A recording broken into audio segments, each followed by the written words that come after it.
who is a Tagore National Fellow at the National Museum in Delhi and the founding trustee of the Tantra Foundation.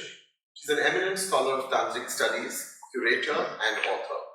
Her two earlier works, Yantra, Tantric Symbol of Cosmic Unity, and The Tantric Way, of which she was co-author, have gone into 20 editions and have been translated into 5 languages.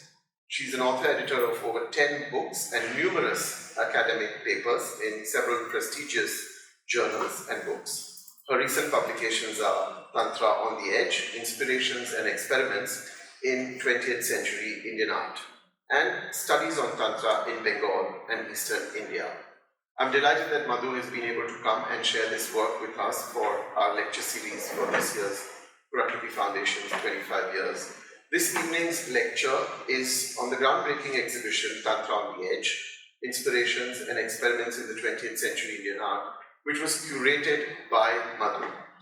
Tantra art marks a significant historical movement in the role and influence of Tantra on modern Indian art in the 20th century. The lecture will trace the resurgence and artistic trajectory of Tantra-inspired art by prominent Indian modern painters such as G.R. Santosh, Biren, S.H. Raza, J. Swaminathan, Manu Parekh and Prabhakar Barwe, to just name a few. The artists reinvented an indigenous vocabulary of expression, which is distinctly Indian while preserving the finesse and the timeless essence of pre-modern Indian Tantra art. The lecture will also briefly trace the global impact of Tantra to demonstrate that this form of expression is restricted not just to the past, but has a decisive role to play in the future. So please join me in welcoming my dear friend, Professor Dr. Madhu Khanna. Thank you. Thank you, Madhu. Thank you.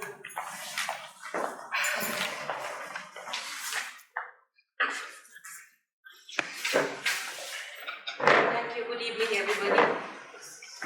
Yes. So I want to begin by expressing my deep, deep gratitude to my dear friend and I would say young colleague, a scholar in his own right, Ranveer Shah, who I've known for many years, for making it possible for me to be here on this very auspicious occasion of celebrating the 25 years of the Prakriti Foundation. And he's done amazing work in the field of arts, and it's rarely that a Tantra scholar is ever invited to Metropolis. We normally go to Banaras or we go to, the Peterstans to study. So I think it's a rare moment for me, and thank you, Ranveer and his team, for calling me. Now, friends, I don't know where to begin and where to end. Normally, when I give lectures, it's very structured.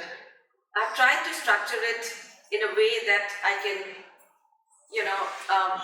explain some seminal, what I call ideas of Tantric philosophy and symbolism and imagery, which was adopted or which was experimented upon by many great, very well-known painters and sculptors, and artists in India. Unfortunately, this form of art, it has been outside the purview of Indian art history. And I'm sure most of you will know why it is so. Because anything which is linked with tradition and indigenousness, indigenous, I would say tenets of India, or anything which is linked with the sacred, is considered to be regressive. Because the whole tradition of contemporary Indian art is very much inspired by socio-political, ideas. And therefore, that's why I call this exhibition Tantra on the Edge. And it's about time that we brought these discussions and we celebrated the works of these great artists and gave them a space, So I think I would like to begin by a very simple question on rediscovery of Tantra-inspired art, and so that the whole discussion gets framed within a certain period and also brings to light what was going on during that time. So can I have the first slide? Okay. So basically it takes me back to 70s and 80s, when the great exhibition, when Tantra came into the public domain in the swinging 60s and 70s, to the first ever exhibition of Tantra art, that's the Ajit Mukherjee collection, at the Hayward Gallery in London. The entire collection, it traveled to 7 continents after it was presented in London, and it's been presented, gifted to the National Museum. And as a Tagore Fellow, I've done another book on the entire collection, which should be out by the end of the year. So it was not just the exhibition, but it was also the books that were published around that area, around that time. There were books which were translated into several languages, and we had many young scholars writing about Tantra. And then thirdly, what was happening during that time was that the great role played by the countercultures in London and subcontinent and the United States. There were huge masses of people who were re-questioning certain paradigms, and they were interested in sort of redefining their worldviews and bringing in a new order of a lifestyle with more sort of values which are non-violent and linked with peace. And around that time, I think almost all the writers and philosophers and poets and I would say creative thinkers and artists, at least in London and the subcontinent, whom I knew, were completely, I would say mesmerized by Tantra in one way or the other. What was interesting was that and that is a very important thing that happened during the time, for the simple reason that there was great disenchantment with materialistic values of the times and a desire to bring in a new lifestyle and a new set of values. But what this exhibition did and what these books did during that time, the impact of that was that it changed the perception of Tantra from that of a scandalous, hedonist part of spirituality to a world-affirming spirituality of life which united the physical, the sensual, and the spiritual. This was one of the things, among others. And of course, alongside that was the great revelation that India has a very strong tradition of aniconic abstraction, which one finds in tantric imagery, in manuscript paintings, scroll paintings, in sculptures, and even in all kinds of the ritual objects, ritual accessories, in the also in the textiles that were produced during that time. Chadars, huge, which priests wore while performing tantric ritual, woven with tantric mantras. I mean, they're the most beautiful artifacts. And likewise, and also, chalices of different kinds, unique shaped chalices, which you don't find in earlier period. So so India was known previously for its classical art, and anything to do with abstraction was put aside as being, ritual abstraction is a non-art kind of a non-entity. Why are we looking at it? We should only look at Khajuraho and the great sculptures and and miniature painting tradition of India. But this exhibition changed that perception, at least among the intelligentsia and among artists. Then the third element was that what was happening in India during that time, there was a tantric boom, so to say. And the buzzword Tantra had gone around, all over Europe. And of course, these exhibitions were very well reviewed. They came out in all the leading journals. Art historians were commenting on it, and all that is part of my book. And I hope that some of you will, go through it. But what was happening in India during that time? Once Tantra art was discovered through the exhibition and the books, there were a number of very well-known artists who wanted to break free from the influence of Eurocentric model of expression. And this is a theme which I have excavated in the book itself that almost every artist that I have looked at, they were on a quest of some sort, and a quest for finding an indigenous idiom of expression which is comparable to the West. You see, it's not enough just to be indigenous. It's also that you are competing with the West. And during that time, of course, one could not think of the Indian modern, so to speak, in the 70s. Today, maybe we can say there is an Indian modern art because so much work has been done by so many painters and sculptors and artists. But in the 60s and 70s, the idea of the Indian modern was unachievable. So these artists began to look at Tantra with new eyes, so to speak, and they had a burning quest to find an exclusively Indian idiom of expression.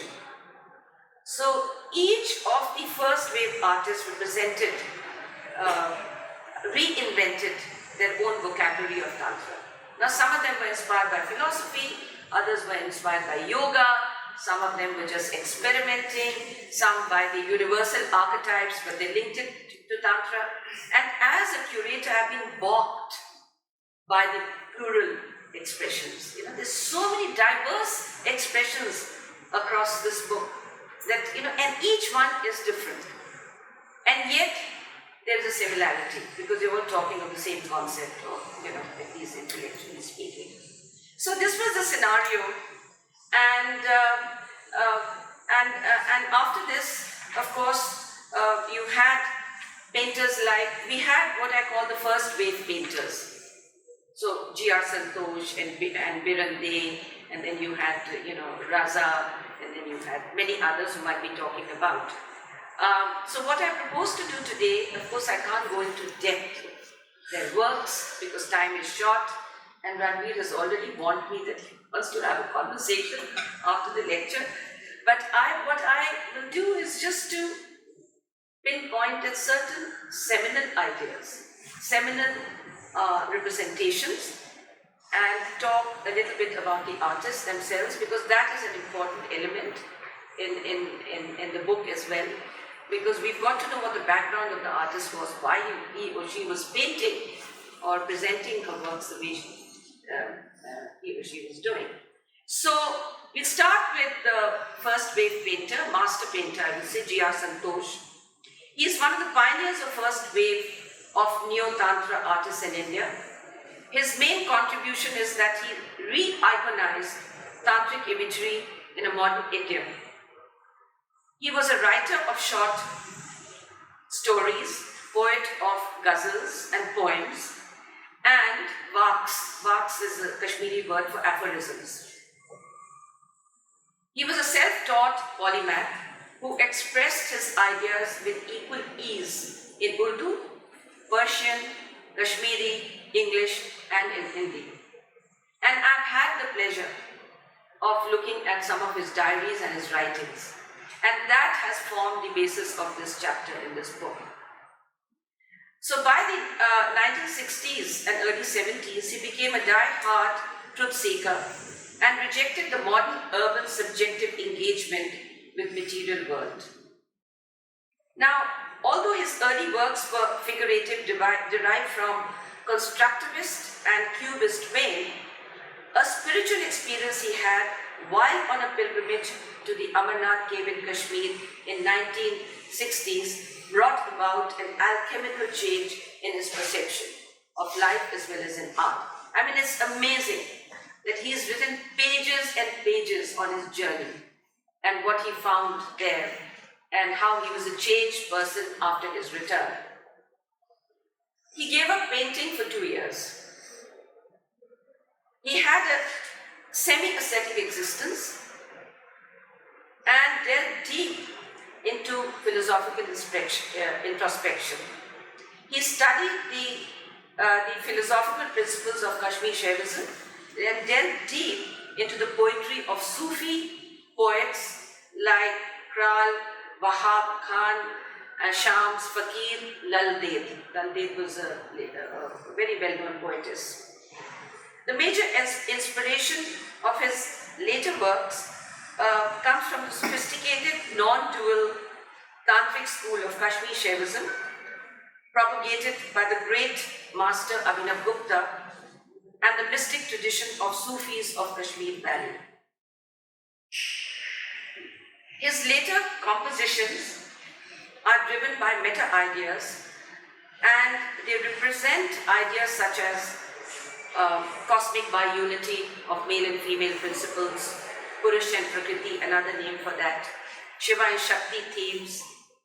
In fact, Shakti forms a very important theme in all his works. He has also written many poems on Shakti, long poems and articles on that how important this particular concept of Shakti is to his art. And then he also, he uses terms in his writing such as, he explains the concepts by using terms like Anadi, infinite, Ananta, then Avyakta, what is manifestation, what is Avyakta, what is Vyakta, Nad, Bindu, Kundalini, these are words he uses in his writings while describing his inspirations, vibrations, Spanda, mantra, Abhas, light. And indeed, when we decode his paintings, we find these ideas to be represented. And I must confess, when I didn't know any of his writings, and then I was not on this great project, it took me nearly 3 years to put it all together. I didn't quite got inspired by Santosh. I said, what is he doing? So many deep colors and circles and squares, and what is it all about? And I kind of brushed it aside. But when I began to read what he has written, when I began to trace his trajectories, I had to literally bow down to him, because he's one painter who has studied the tradition thoroughly, who was living it in his own way, and it is his own creative genius through which he has worked upon. So nothing is plagiarized, taken from here, cut, copy, paste. It was not. It was really internalized through his own creative medium. So many of his paintings, for example, are inspired by the symbols of God Shiva. This is Santosh, and you can see, the painting at the back. It's a Trishul of Shiva. Can I have some water, please? Now, such as the Trishul and the Lingam. And can you see the next slide, please? Yeah. Representation of female goddesses. And one beautiful work is composed of 3 primal signs. You have the hexagon, you have the circle, and you have the Trishul, all in vertical order. And so now we know that the hexagon in Tantra is a symbol of male and female unity. The apex with the triangle up represents Shakti principle, and the apex with the triangle down represents the Shiva principle, and the dot in the center represents the unity of the male and female principles. Now, Santosh deconstructs these symbols and recomposes them in a vibrant and translucent colors in several ways. The most prominent are those that are arranged vertically, often interlacing or superposing one above the other to form a formidable vertical mandala pattern. But all these patterns have meaning. That's the point I'm trying to make. Next. This is again a triangle, a Devi triangle, and then 2 circles, and moving up, and somehow just got a linear form surrounding the images. But it's a very beautiful design, let's say. But I will decode it later because it's very complex. It is mantra, yantra, an integrated symbol of that, and an esoteric symbol. So I want to get back to it later on. Okay. Next, can we see the next? Yeah. Then we have this amazing painting based on, but he also experimented with icons. So here you have the image of Kali, goddess Kali, who is a prominent goddess in Bengal, and he reinvents the icon of Kali with abstract symbols. So you have the red lolling tongue, but she's faceless, and then you have her disheveled hair, just flying up in the air, and her two breasts, and her body is all black, and she's seated on the flames that emerge from the charnel ground. Kali is often depicted seated on Panchapreta asana or any form of asana, but in a cremation ground. And there are always flames and, dismembered figures of the human body. So this is, his own interpretation that he represents in this image. Next. Yeah. Then we come to, how many of you have heard about the Sri Yantra? Can you raise your hands? Oh, everybody. So I shouldn't be saying too much about it. But anyway. Now he ardently drew upon visual grammar of the conventional Tantric Yantra, composed of the Bindu, triangle, hexagon, square, and a circle, and eventually succeeded in creating a counter-aesthetic canon of images. Now what is interesting here is that he reinvents the Sri Yantra, but he reinvents after he's visited the Sharika shrine in Srinagar. It's not that he copied it from somewhere. He goes to the Sharika shrines and discovers this huge rock where you have, you see those triangles inscribed on it, and it's still there. The Sharikas has a very well-known shrine in Srinagar, right on the top of the Sharika hill. And Hari Parvat, and there he went and he must have excavated, ideas from the people who were there, spoken to archaeologists or some of the scholars. But this shrine, according to the people there, that this is the earliest formation of Sri Yantra found on a rock. Some sort of suggestive of Sri Yantra.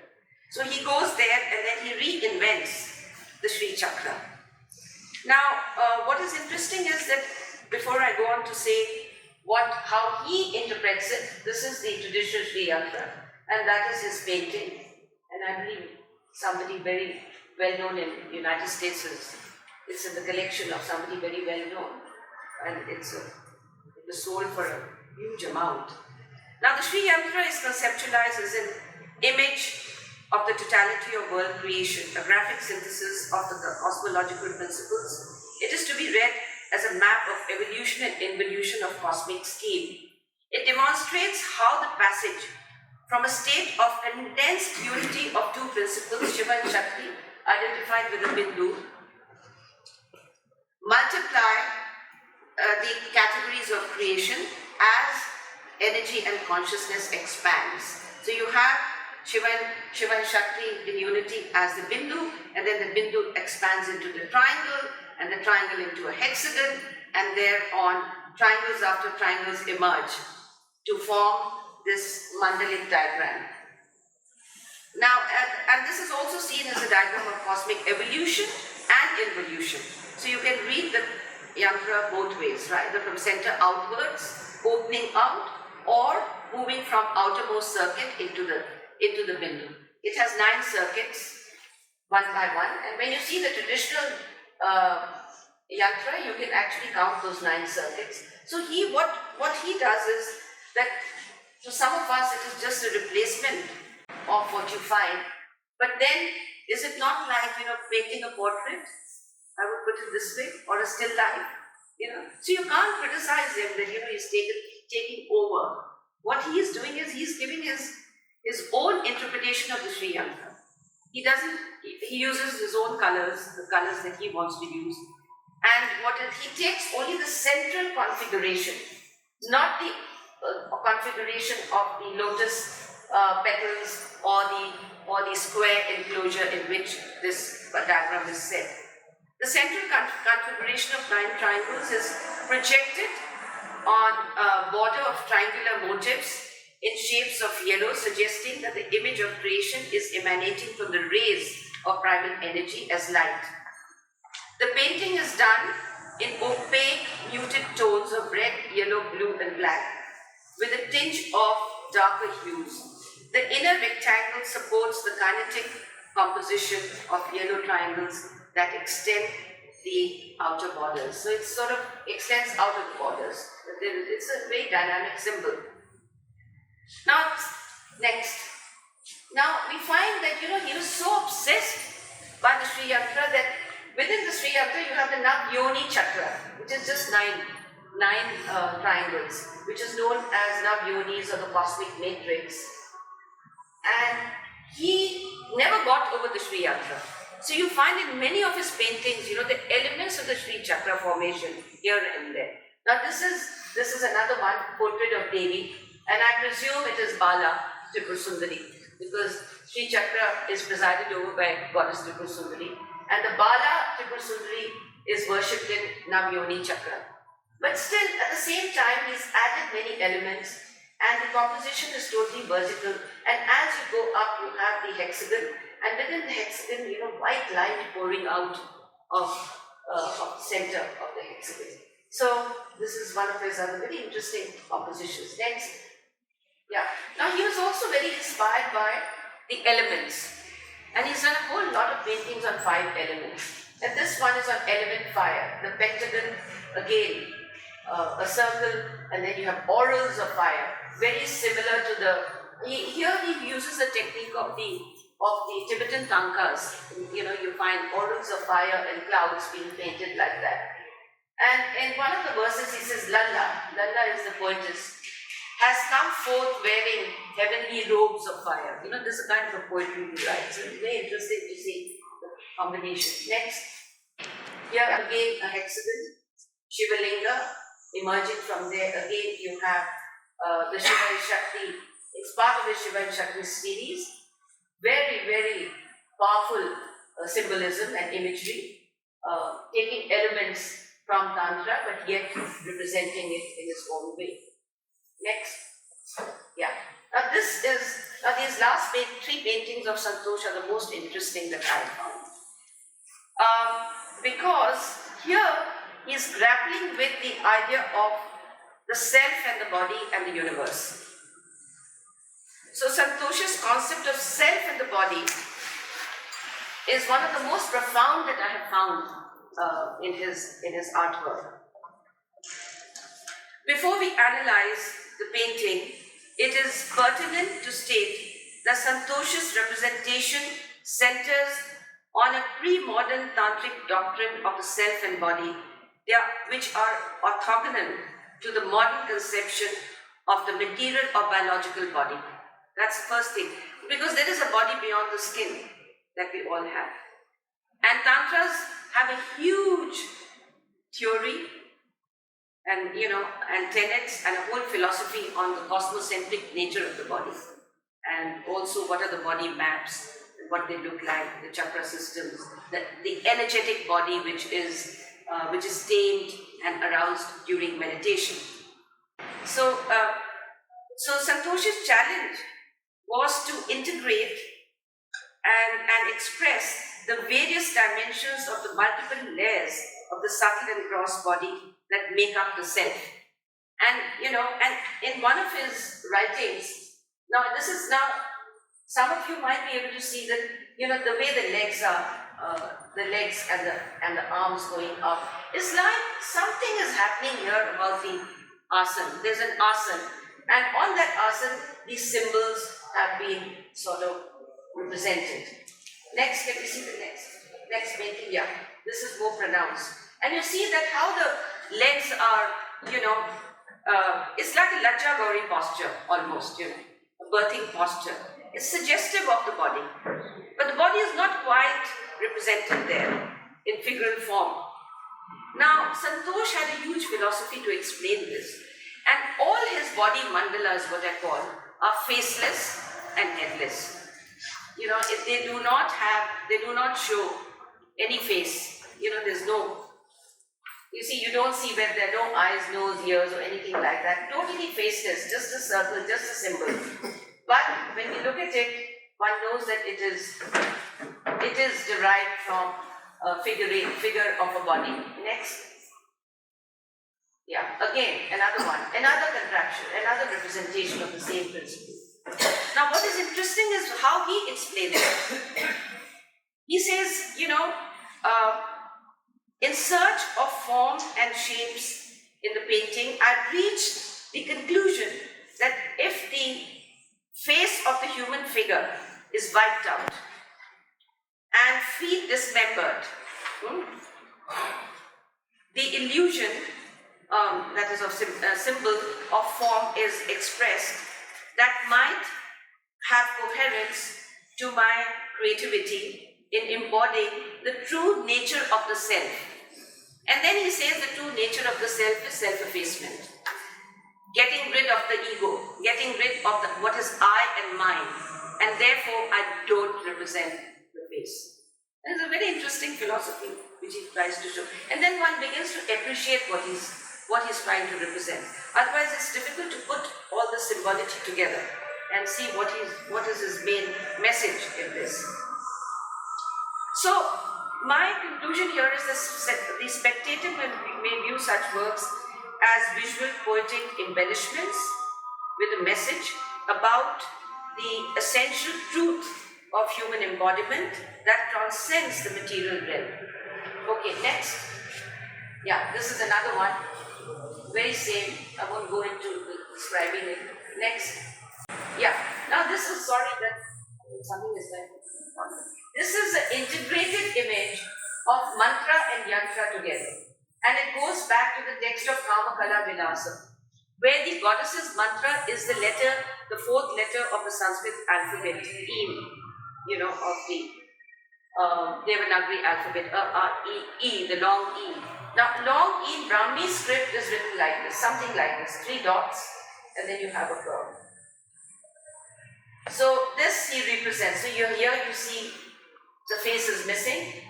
You have the two body, you have the yoni triangle, and this represents the mantra, the integration of mantra and the yantra together in his painting. A very interesting way of explaining something which is very esoteric and very simple. Okay, now I move on to the next, I think I'll just talk about it. I have too much material, I don't know how much time will give. Okay, so the next artist is Biren. Now, Biren's whole preoccupation, another pioneer. Can you show the next page? Yeah. His whole preoccupation was with, he's another pioneer of, I would say, tantric art. And his whole concentration is to explore and to represent non-illustrative visions of effulgent light pouring through the crevices of a window screen, and just light either sparkling or emanating from the center or returning to the center, and so the center becomes very important in his painting, the bindu. But here bindu is of course dimensionless. Instead of that you have a disc of light, always, glowing and shining, and you can see the effulgence. And how he comes to it was very interesting. Next.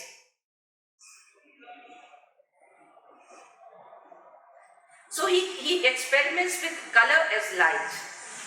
Jyoti, Tejas, and all his paintings you have the contrast of darkness and light together. So here you have, the center is very dark, but then you have a halo of light surrounding it. Next. Yeah. This is just the opposite, where you have the white light and you have a dark halo around it. Now, what is interesting about his work is that light is a universal archetype in all cultures. He is representing the first rays of light shooting out from the incandescent painting. Sometimes it's bright yellow with a flaming glow, and sometimes it takes on a pure, radiant white light, reminiscent of the description found in early Upanishads. Now this I found to be very interesting, and I thought it would be interesting to juxtapose how archetypes are represented in literature, and how we can again, see a comparison between his paintings and that. It is in the sphere of the sun, this is from the Upanishad, in the sphere of the nectar moon, in the midst is the partless spiritual effulgence of reality. It has the brightness of white light. Look at that. Shukla, the ray of lightning, comparing it to the ray of lightning. Now, verses on light are found in many scriptures of the world. The word Noor, light, and the derivatives occur 49 times in the Quran. It's not just, in Hindu text. So you have Ayat al-Nur, celebrated for its beauty and imagery, lends itself to esoteric reading. The Sufis believe that creation began with light and everything was created from it. Light also symbolizes the inner self and darkness, the ignorance of truth that the soul does not know. The mystic Inayat Khan regarded the soul to be like a ray of the sun.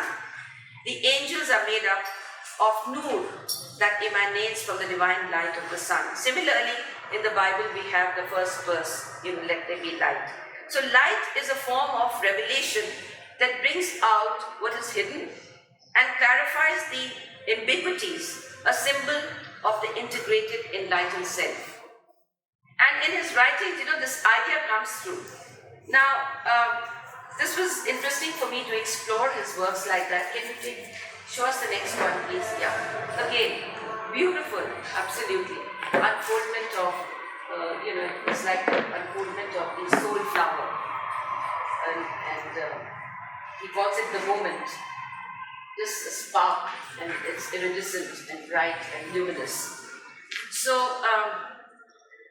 in their own words, I conceive light as nucleus, the matrix. It spreads, shoots, radiates, but comes back to the core, to the pivot invariably.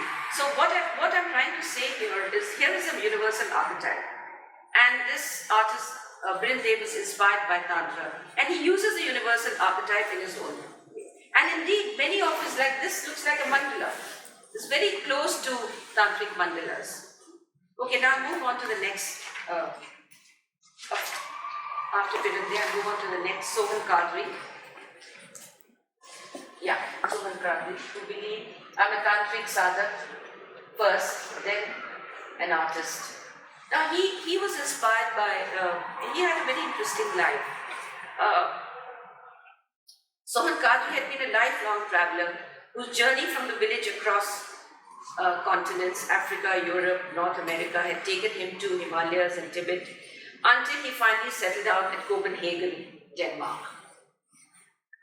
He was spiritually mentored by two preceptors, a Sufi master, Ahmed Ali Shah Kadri, who lived near his house, and from whose, when he initiated Kadri, he gave him the name as Kadri, and that lingered on.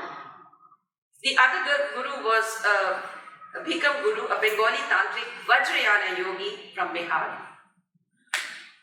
And there's a whole stories linked with that, I won't go into that. From 1970 onwards, he found a permanent home for himself at Copenhagen and began teaching visual meditation at the Scandinavian Yoga and Meditation Center. He continued to teach and impart training in immersive meditation. And during his training, he was using the symbols that he had created in his paintings. That's how his tantric phase started. Can you show the next? Yeah, this is one of his. So this is beautiful, Purush and Prakriti, his own work, very early work. Next. Again, another symbol, spiral, set in a blue background. It's untitled, but you can say that this kind of imagery can be used during his meditation training period that he was conducting. Now, it was around the same time that he was driven by an urge and a desire to create an effortless style with no premediations when any form of effort becomes superfluous. And that was the beginning of his Vajrayana phase. And he says that, from emptiness, By effacing the self, I move to Shunyata, and it is Shunyata that I want to paint. I don't want to paint anything that is figurative. And he also read a lot, and he also wrote poetry, and he also had a teacher who was guiding him. This is a beautiful painting on Kundalini Shakti. It's a golden triangle, and I tried to sort of link it with how the notion of the triangle is described in Sanskrit sources. The heart of the universal consciousness is the subtle vibration of the triangle. And the triangle, the three edges of the triangle are the three powers of the goddess, Ichha, Gyan and Kriya. And it is also the cosmic matrix. It's a beautiful, the original it's a small painting, but absolutely, one of the most beautiful works I've seen in abstract art. But being an artist, he sort of has this thin line going all around. It's like a Kundalini thread, Sutra Atma, encircling it. So he understood these concepts intuitively and painted them, he's done many large number of his paintings represent, tantric symbols. Okay, this is another one, invocation, just a slit in the center.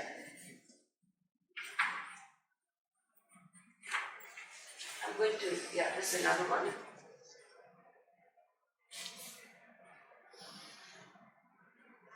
He says, only emptiness I feel should communicate with emptiness on the canvas. I avoid the distortion created by images. This was his main sort of.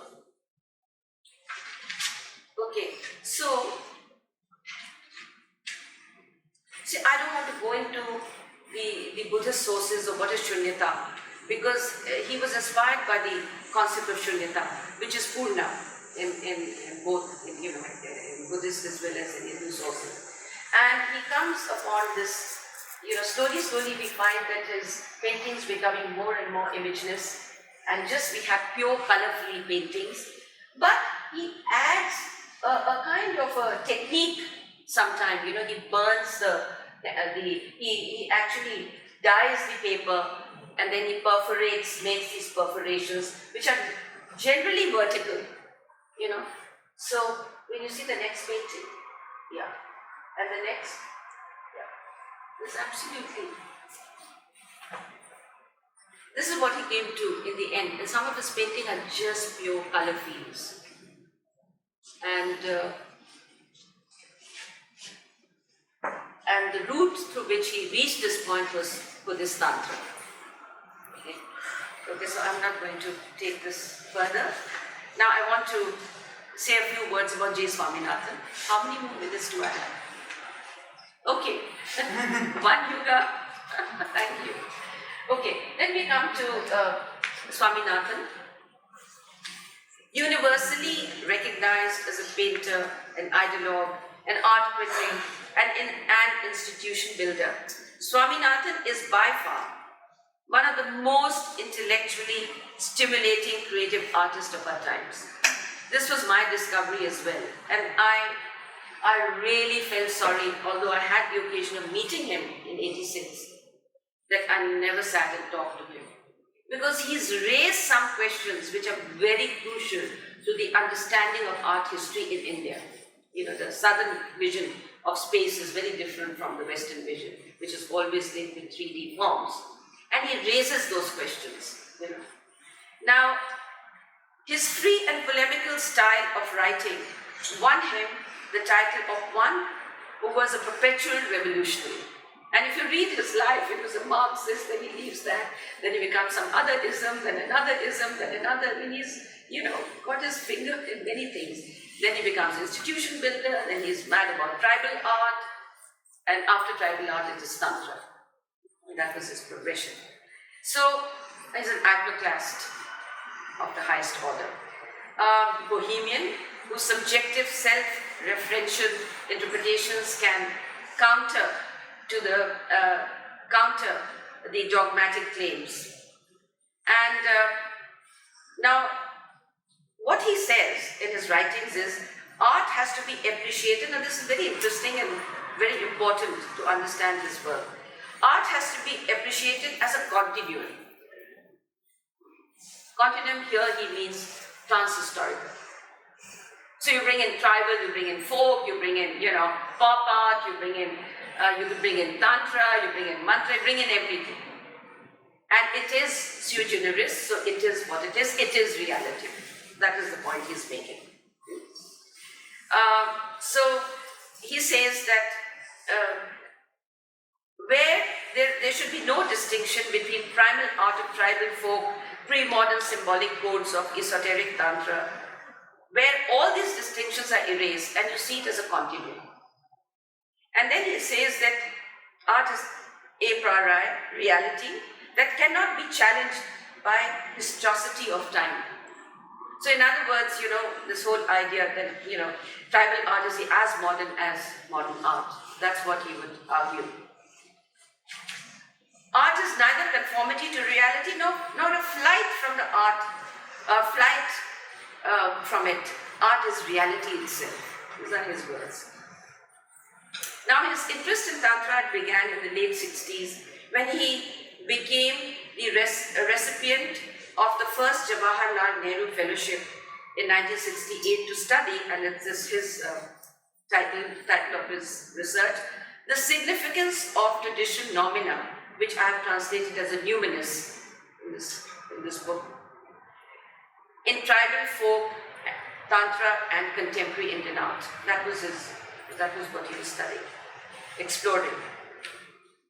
Now, the numinous is a conceptual term given by a German theologian and philosopher Rudolf Otto in his classic work, The Idea of the Holy. The concept refers to a wholly other dimension of consciousness. When you say it's numinous, it means, it's something else. Like, for instance, in Bhagavad Gita, when Arjuna saw the Vishwarupa, that was a numinous, or a certain dream that comes which is unreal, unrelated to day-to-day concerns. So something which is otherworldly, but which is present, and which is non-rational but true. It's not irrational. And Rudolf Otto, of course, makes a huge argument about what is rationality and what is non-rationality and what is irrationality, and proves that there is a non-rational reality which is numinous. And he gives the examples from various sources. So the idea of the numinous became a sort of a quest for him. The Swami's ardent search was for the numinous image, which is like an intuitive perception of autonomy of painting space that in some sense mirrored the indivisible unifying reality that lies beyond rational analysis. And at a certain stage in his research, he experimented with what he calls color geometry. And he came upon, this is one of his early works.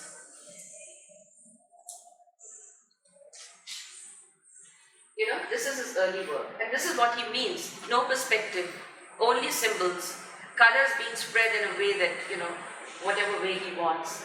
And it's a beautiful piece. And somewhere, I think there's some mantra, some kind of faint resonance with mantras and triangles and all kinds of things. I would call this, he calls it memory's journey. Next. Yeah. Now this is the first painting of his explorations into what he calls color geometry. Now see what a long way he's traveled. And look at how he's come to this. To Ishavasya Upanishad. What is whole? When we remove wholeness from whole, wholeness still remains. The famous Ishavasya Upanishads. So the work from the 1960s part of Swami's exhibition, Color Geometry of Space, where he raises these questions of the numinous. And this is a masterpiece according to me. And you can see that the yantra frame is so vividly portrayed over here. And he comes to this after studying the tantric yantras and the miniature paintings of the Jains. He himself writes about this. So in his writings, he makes it quite clear that his guiding principle of art is to search for the numen, a paraphysical space that is an indivisible whole which symbolically depicts the manifest and the unmanifest in a singular format. With the numerous experiments inspired from folk, tribal and tantric works, he stood resolutely and concluded that the idea of the numen can be best expressed through primal geometrical configurations, the triangle and the circle, and I find these images are windows on the avyaktam. This is his writing. I find these symbols to be a window to the unmanifested reality. So this idea of, now let me put my comment before I end, just one comment. So this idea of pictorial this idea that space is beyond 3D, this is what he's grappling with. We know of art only through 3D space. I mean, the whole of Western art is that. But what he's saying is there's a qualitatively superior space where transcendence and immanence can be represented, and that space one can only finds in the Asian, texts and annals of Tantra. And I've given the whole thing, from Shadatilaka Tantra, etc., because these are states of consciousness. And as you go above, it becomes more and more refined and more refined and more refined. And then the galactic space, which encompasses the yugas after yugas. So that idea of space, which is paraphysical, and he uses the word paraphysical. I was quite surprised, in his own writing. So that was his contribution of raising a very, very, very important question for art historians. Because rarely do art historians write about this. Why is it that the Eastern view of space is so different from the Western view? The Japanese knew it. Even their paintings, the Chinese knew it. I mean, the whole of Asia, most parts of Asia, represent their ideas, and particularly in painting that way, without any concern for 3D. It's all flat images, flat symbols, flat surfaces. And yet time is portrayed very beautifully, the way the canvas is divided.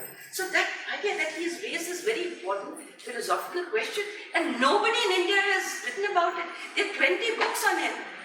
Nobody has looked at his idea of the numinous, which I found very exciting, because that then becomes a link to Tantra. Okay, now we move to the next. Now these are his two. Now you see. Now when you look at his, look at it through his concept of space, then you can admire these paintings. Next. Yeah. No, there is not Prabhakar Barwe. What about? Okay, Prabhakar Barwe. Fine. So Prabhakar Barwe is another. His whole challenge was to make the invisible visible. Now, he was another very unusual artist. Barwe's short-lived but intense tantric phase begins at Varanasi in 1960s for a period of 2 decades, when he was singled out to join the Handloom Weavers Design Center in Varanasi and later in Mumbai, along with reputed artists, K.G. Subramaniam and then Ambalal and Manu Parekh, all friends. And this was a pet project of Kubul Jekar's, revivalist project on crafts that offered a counter tendency to reorient programs that were in interest of the rural artisans. It all started like that. The Weavers Design Center created an opportunity for transforming innovative design strategy in a new idiom of contemporary design. That was the manifesto given to them. Now, Barwe, like sages of yore, was a very sensitive artist. And when the Tantra boom happened, and he was in the Weavers Center, and when that happened, there were many people working with textiles and painting who were incorporating tantric symbols without ever identifying it. So next, now you see, look at this. Now you see that on the left, it's a tantric symbol. This is this. I'm just showing you some of the images, early images, and how his understanding of Tantra develops. Then next, look at this. A beautiful drawing with triangles, but very different from the Sri Yantra or any of the superimpositions of triangles that you find. It's a design. Next, this is a sari he designed. Can you believe it? This is a mandala beautiful 5.5 meters. I think it's in Viva Center, and you can see the Kundalini, and it's got all symbols, then also of Bindu and horizontal sort of lines everywhere. And this is 5.5 feet dotted with esoteric symbols which are drawn from Tantra and other sources. Next. Now Barwe, like sages of yore, was very sensitive to the cycles of nature's rhythms. And he is one artist who wrote a huge manifesto called Kora Kagas in Marathi. Perhaps he's one of the few artists in India who's written a huge work. I didn't know about it till I started researching on him. It's called Kora Kagas. It was in Marathi, and now it's been translated. And there are long passages for what he considers art to be. The long passages, beautiful passages, where he talks about nature. And this painting can only be understood, the tantric elements of this painting can only be understood if you understand his understanding of what he considers nature to be. So, just 4 lines. Now, regarding the manifestation of creative energy in nature, he says, are all around us, in the sprout that pushes through the soil, in the trees that grow before our eyes, the greens that deepens in the vegetation when it rains is a revelation of greenness. Your very being is shifted, is stirred, when grass, seduced by the soft touch of breeze, begins to ripple. Beautiful lines. Now, so by the 70s, late 70s, he was interested in this whole theme of vegetation, germination, sprouting, growth, and abundance. Now, this is a very interesting painting he did around the same time, right? The first painting, this painting, is framed in a bright orange, with bright orange and yellow. The colors of the fertile solar energy. A dark green seed form, split wide open, adorns the center. This is an image of the seed. When you split a seed, it looks like this, 2 halves. Then, a tender blade of grass emerges from the center. But what is even more exciting for me, you see those 2 bindus right at the bottom, red and black. If you open Ajit Mukherjee's book, Tantra-Art, which was written in late 60s and early 70s, different editions arrived. The first page has a red bindu and a dark bindu and a black bindu. And nothing is stated except then you read the caption with Shiva and Shakti. So you see how he places the 2 bindus. That's what makes this particular painting tantric. And then the bindus are not, in one sense, non-generated. It's a generated bindu because you have the whole, the thin blade of grass emerging from there. And where does the blade of grass go? It forms a triangle and then a red dot in the center. And then out of that, what happens? Horizontal, the painting goes totally horizontal. And you have different forms emerging, which are seed-like, So this is and this has got very strong tantric elements. Now, if you just see it as a design, you don't understand it. If you read his works, of course, this is a mirror image of what he was thinking. Now, he made a very interesting, he says, I create my own kind of tantra. Somewhere he writes about that. And in this Kora Kagas and also his own writings. And there was a retrospect on his exhibition. I went in NGMA in Delhi. I went there 5 times. And wherever the word Tantra occurred, I photographed that. So I'm not talking out of my hat, I mean, he's an amazing artist. And somewhere he describes why the invisible, which is intangible, has to be expressed through the visible. So I tend to say that, his Kora Kagas is never going to be Kora. Because even when it's empty, there'll always be some form which will emerge, which will take a different leap into an infinity. So here is just a small comment on Prabhakar Barwe. There's a lot written on him. We go to the next one. Okay, this is another one. Isn't it a beauty? My God. And this, you can compare his work to any of the greatest of the great American painters or, British painters or anyone. Just look at the semblance, look at the colors. And it's a meditative image. And all these images, whether it was G.R. Santosh, whether it is Biren, whether it is Barwe, whether it is others whom I've spoken about, they're all meditative diagrams. So they're taking into interiors of our consciousness. It's not just design that they're talking about, at least these painters, because there's evidence to prove through their writings and through their interpretations, their own interpretations. Yeah. Oh, then we come to the great performer, as I say, the master of Victorian Tantra, I call him. Raza, very famous, and of course we bow down to what he's done for Indian modern art. And his painting, one of his Bindu paintings went for 18 crores at some point, and the West validated his modern representation. And he was based in Paris, for many, many years. Only in his later years he returned. A very erudite man. Very fond of Tantra, but never admitting that he's a Tantric artist, and yet using every symbol. So I find that wonderful contradiction in him, and I admire his work, and I tend to call him master of Victorian Tantra, because he just picks out symbols and rearranges them. He's not interested in the philosophy, apart from maybe one or two lines here and there. So, how did this, and his most important work is really, as he himself says, Bindu is my lodestar.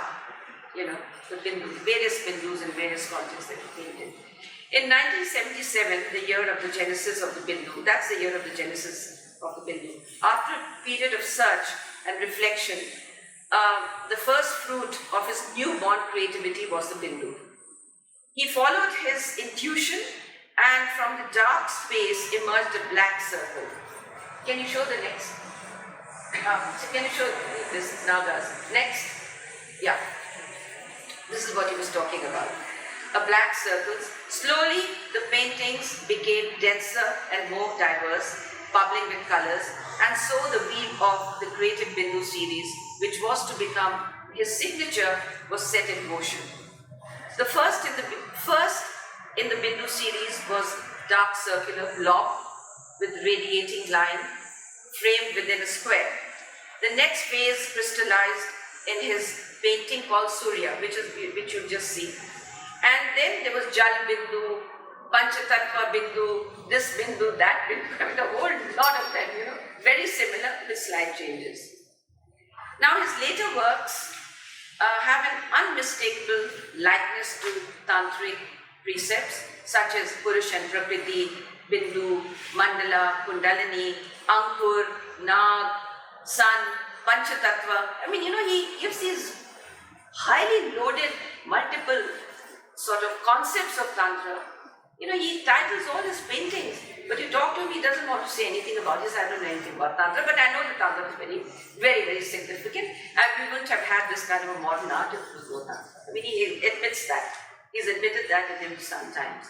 But at the same time, all his critics who are writing about him have just, applauded him for his Bindu series. And one of the critics from New York, whom I don't want to name, is very, very famous, he will probably shoot me if I say that, and I've said it in my article, said that after 2,500 years, somebody has spoken about the Bindu. After the Gandhara period, one voice of the Bindu has emerged. He's written a huge passage in his criticism, not in his, in the journal where he's describing Raza's paintings. Mr. American doesn't know that the idea of the Bindu goes back to the Vedas, and it's a huge, complex concept, and it changes from period to period. And when it comes to Tantra, you have pothas after pothas on the Bindu, which I can send you references, hundreds of references. What is a Bindu?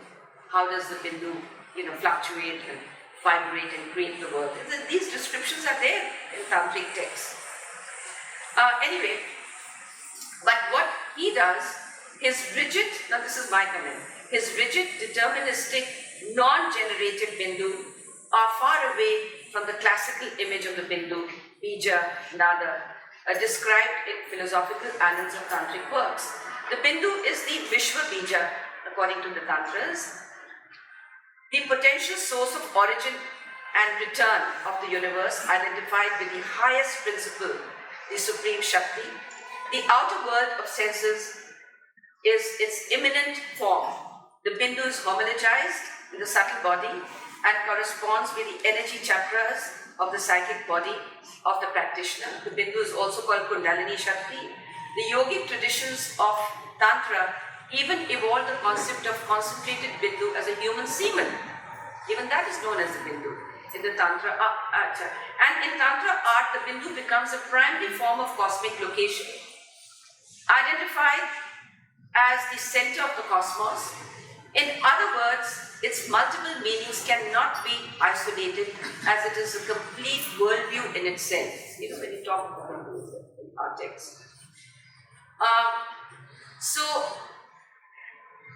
where each of these aspects which I've just discussed are integral to one another. Raza's Bindus are non-productive, rigidly determined, in contrast to the Tantric Bindu, which swells, flashes, vibrates, oscillates, splits, and creates the binary categories of creation and is the image of the potential state of creation. It is highly unlikely that Raza was not receptive to these artistic currents of his day. Okay. So what I'm suggesting is that Raza's Bindu series is a fine example of optical Tantra. You know? And optical Tantra is centered on eye stimuli. You know, it stimulates the eye. You see something, it's the same. It appropriates a pattern with or without a visual referent, where the approximation to the archetype image may not be in totality. So something is there, but not entirely. Okay. The parallels, I just want to conclude, drawn between the works and the Tantric prototype show a close formalistic affinity. Raza's position as a full-fledged neo-Tantric artist remains somewhat ambiguous. He oscillates between two extremes, sometimes rejecting any affiliation with the doctrines of Tantra, other times accepting Tantra's key role in the evolution of art practice in the late 20th century. So what I have to say is the Bindu series do not illustrate the conventional, heavily loaded concept of the Bindu in the literary text. It is a veiled homage, if at all, to the Tantras. It is a Bindu in disguise. Okay, so this is my comment on this. Okay, so this was quite a thing for me to come to that point and say, look, you know, because everybody just eulogizes. Somebody is saying it's cosmic space, somebody is saying it's time.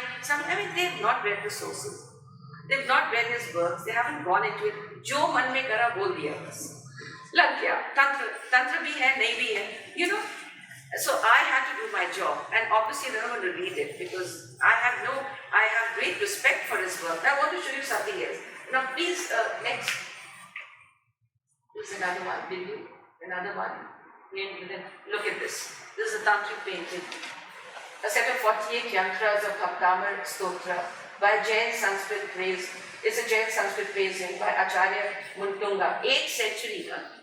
Look at the form. Now this was published in 70s. This was published in the book in the 70s. Look at the compositional similarity. So you know what has always amazed me about him is he's taking all the titles, all the concepts, all the labels, you know, from Tantra and saying it's non-Tantric. Taking even the compositions. The square grid pattern, just see, look at this. And many of you have the triangles, you have it here. You have the square, you have it here. I haven't done sort of just seeing each of these similarities, but the compositional similarity is too close. And how can you say that, he's obviously not a Tantric artist in the sense, so Kadri was or our dear friend G.R. Santosh was, but he was certainly inspired. And my own interpretation is that he became so famous because of Tantra. And this is, no scholar would like to admit it. So I'm out of it. I'm also on the edge. In this respect. I mean, I'm in a sad state when it comes to. We are all on the edge. I'm also on the edge. I mean, that's it. Okay. So, anyways, so let's move on to the next one. Yeah, very nice, wonderful. So this is my next. This is Manu Parekh. Some of you will know him also. So Manu Parekh, as you know, I just have one little quotation that I want to talk about as reflected in this part. Then we close up. Okay. So Manu Parekh was inspired by the sacred city of Banaras. All his early work, a lot of them, very interesting. Juxtaposing, the landscape and the waters and, in a zigzag way you find these shrines and you have the sun and the moon and there was never any figurative elements, but just the landscape, the geoscape of Banaras was the defining motive of his art. Now what happened, now this is, you see, when I was asked to do this book, Delhi Art Gallery, they told me that you must meet Manu Parekh. So I went to a studio, long chats, and then I discovered, he himself told me, he says, after my Banaras phase, I'm doing a whole series of paintings called Enlightened Stones. Very interesting how he moves in abstraction.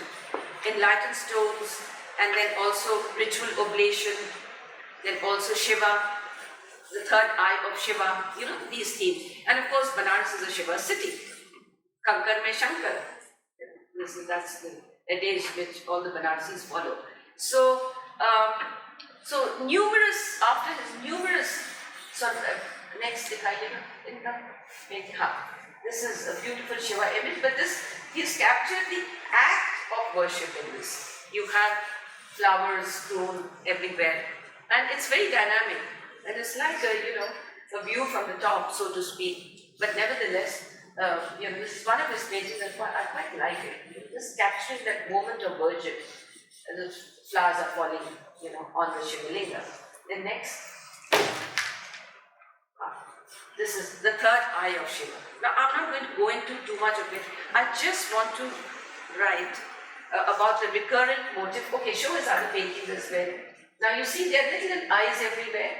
Ritual oblation, but you see eyes, in the landscape, just like jugnus everywhere that you find in a dark night. Next, again you have the eye. Next, okay. So a recurrent motif in Parekh's works on Banaras is what historian Stella Cramrish described as all-seeing eye. She has a beautiful essay on that. The great philosopher of Kashmir, Shaivism, have written extensively about the mystical and aesthetic context and transcendental glory of Shiva's third eye. There's a text called Netra Tantra. Amazing description. And there's another text which I'm reading now, Viru Aksha Tantra, which is the odd-eyed one, which is Shiva. So there's a lot of literature on him, and it's interesting. He doesn't read that literature, but eyes have become central to his work. And I was seeing some of his work that he's done recently. There also, biomorphic forms and eyes everywhere. So the eye symbol occurs in various locations in Parekh's paintings. A single third eye motif is vertically placed between two triangles like this one, glows from the womb chamber of the shrine sometimes. Several eyes may be stuck like stars on a stone lingam or a sacred boulders that are scattered near the river and form a part of the Banaras landscape. Now these motifs resonate with a part of the iconic third eye of Shiva. They do. The divine eye of Shiva is a luminous window which provides us with a vision of reality. I mean, that's what it is.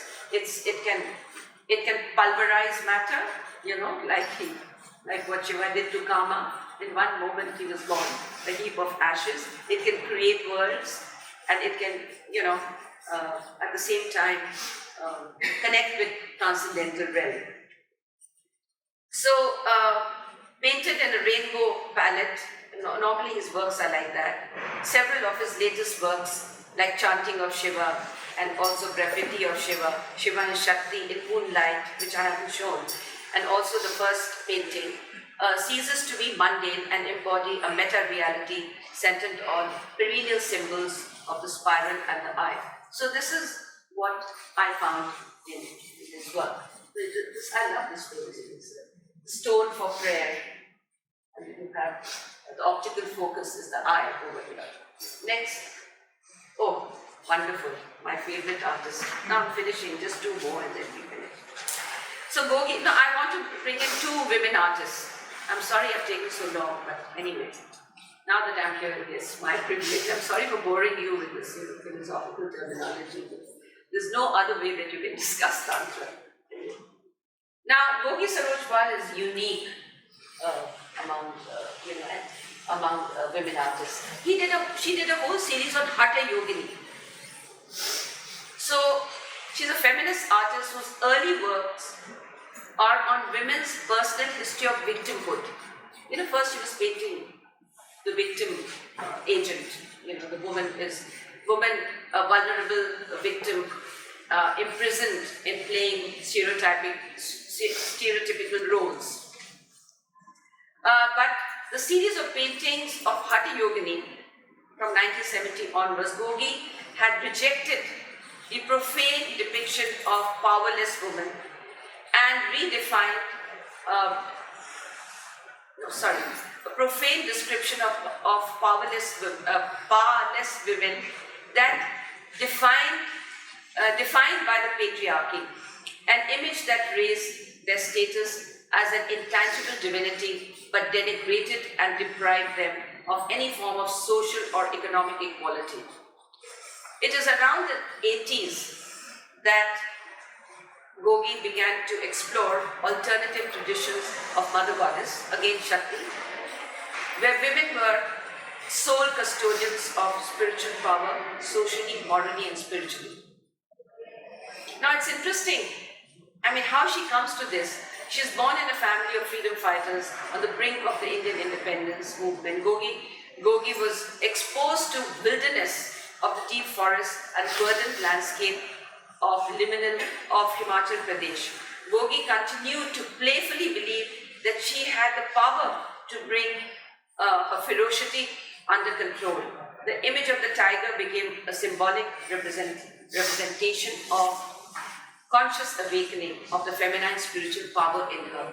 And that leads her to the whole series of Hatha Yogini, which are one of the most remarkable works. Dikhayega next. Yeah, you see this? Now, Hatha Yogini. Now, in the literary tradition of Shakta Tantra, who had no access to ideals of Western liberal codes of women's liberation, had asserted their gender dharma, or indigenous goddess-inspired feminism. And there, the notion of Hatha Yogini is very central. Hatha Yogini is a female yogi who has all the powers as a male yogi. And in the literature you have, very vivid descriptions, even names. And these women had power to give initiation, and they were, they could run powerful mutts, and they were writers, speakers, and they had magical powers to heal, and etc. So they had the same powers that men had, and this was years ago. So she takes the whole notion of Hatha Yogini. So series of paintings of Hatha Yogini challenged male superiority in an artistic genre between myth and reality. The Hatha Yoginis are portrayed by her assuming several postures of power.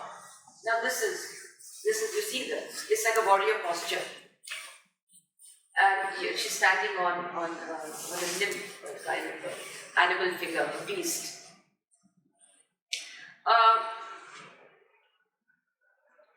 Now, such as performing yogic kriyas or seated in yoga asana, she has many of those images also. Depictions of certain gymnastic yogic postures. In one of her spectacular images, the most striking and enduring image is that of tantric goddess Kali. But here is a woman who is embodying the power of the feminine. Next.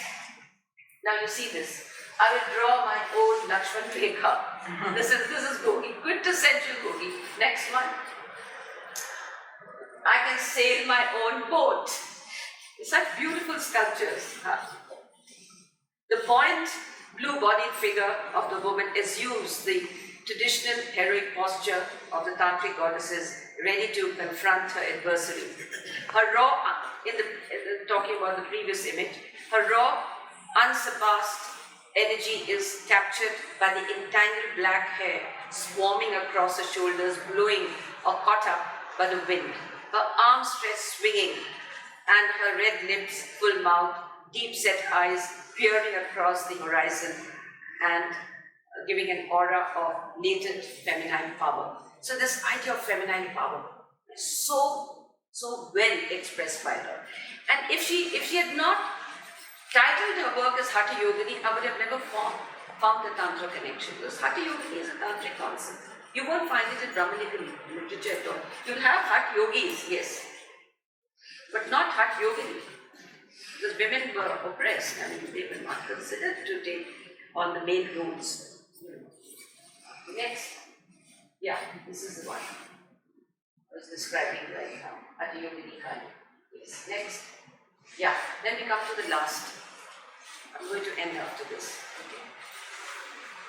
It's not the whole book, but at least you get a sense of some of the major painters and what their works are. So this is our dear Shobha Bruta. Now she does magnificent works, but she doesn't converse with anyone. She doesn't talk about her work. She says bas ho gaya, spontaneously bas kar diya. That is her. I know her very well. I've been to her studio many times, and all through when she was doing these very abstract symbols, all the newspapers said this tantric. So I had to sieve through her works and identify those which really spell out and represent and mirror, tantric ideas. So here I'm going to show you two works of hers, which are quite remarkable. And how she is into what I call, she's minimalist. Minimalist to the extreme, which is fascinating. Now this is next. Look at this work. Relationship of part and whole. And it's a huge work. I think, it's the size of half this wall. And it's like you can float into eternity. When I saw this work, it's huge. And I think it's sold out now. It's Delhi Art Gallery. And it's just a plain circle. In the center you have very soft, yellow hue. But what is interesting are the small dots. It's like pointillism. Now here and that's my interpretation, she's trying to see the relationship with part and whole. You see, every whole, the larger whole, is full of parts which are like holes in themselves. So each dot has the whole, and the whole has all the parts. So this idea of interconnectivity, almost like a fractal. It's like a fractal. And that is a goal, again, it comes through very vividly in tantric symbols, all through. The relationship of whole and part, Bindu becoming the cosmos, the tree becoming, again, a bija, and bija becoming a tree, and yet each part of the tree has the element of the bija element. So that understanding of the part of whole. And she's like a Zen painter. And it's a very intuitively conceived work. In fact, it reveals the orderly relations between part and whole segments that we have in the world. Next. So beautiful. Just look at this. Origins. She did a whole lot of paintings. She's done origin series. Whole lot. And I picked up this one. And then there's another one, white on white, which is just maddening. But it would look too flaked out, you would have to see the original. So I didn't bring it. This origin series. And next, this again. I mean, it compares with any great modern art painting coming from any culture. Next. These are small drawings, origin, again. So she's a minimalist and she's like a Zen painter. Those who speak do not know, those who know do not speak. So I'm not going to speak more than this. And I think I've, shared a lot of my views and a lot of my ideas on these artists, and I'm not going to. So I can show you some more images, but I'm not going to talk. So next, I divide by, again, he was inspired by Kali Ghat and rituals associated with Kali Ghat. And of course, he uses the three main colors of Tantra: white, black, and red. This red is predominant. Next. Then we have P.T. Reddy. Here it is, Surya, concept of sun. Again, another mandala coming from the hexagon. And then, of course, we have our dear Jyoti Bhatt, playful pop artist. And he openly says, I'm a pseudo-tantric. He sent me an image which he'd done in New York, with Sri Yantra and a human figure in line drawing, and written there, I'm a pseudo-tantric. And look at this pseudo-tantric. The Bija home of Tara Beach in the head is very interesting, the way he is. Spontaneously. And there's another one which has Om Mani Padme Hum, which I haven't shown yet. Next, Kali. And of course, one of the rural, he's a great photographer as well. And okay, next. Now, so I want to now end with what Satish Gujral has said. And this is amazing. And this is Satish Gujal's painting when he went as a Rockefeller student to America. And you see that theme, the mantra theme, it's a tantric mantra. And also many of the symbols here, magical squares, and he's never created mandalas. So he also, for a short period, was experimenting with Tantra. But what I found so interesting about Satish Ji was, what the tribute he gives to Tantra. For artists and architects, Tantra turned into a mantra. Following the applause that the book had received in the West, Tantric imagery came to be accepted as indisputably modern. What further attracted artists and architects to it was the link it forged with their roots, an element which had become an equally important ingredient of modernity. And all these artists whom I've examined, and Biren, they openly states, the tyranny of modernism. I got rid of the tyranny of modernism when I started painting light forms. And the same idea I find in all these artists. Of course, I love Biren's statement, tyranny of modernism, my God, I'm torn apart, what am I going to do now, And even J. Swaminathan. This is Western art is all derivative, a modern Indian art is derivative. And it has to be, we should just reject it totally. He rejected, he was in any case an iconoclast, he would reject it straight away. Then our dear Sohan Kadri rejected it. He was sitting in Copenhagen, but doing paintings inspired from Shunyata and Tantra. Then you had other artists, you had of course Santosh is another word. Yeah. So there it is, and I'm sorry I've taken so much of your time. Sorry. No, not at all. Thank you so much. Well, that's it.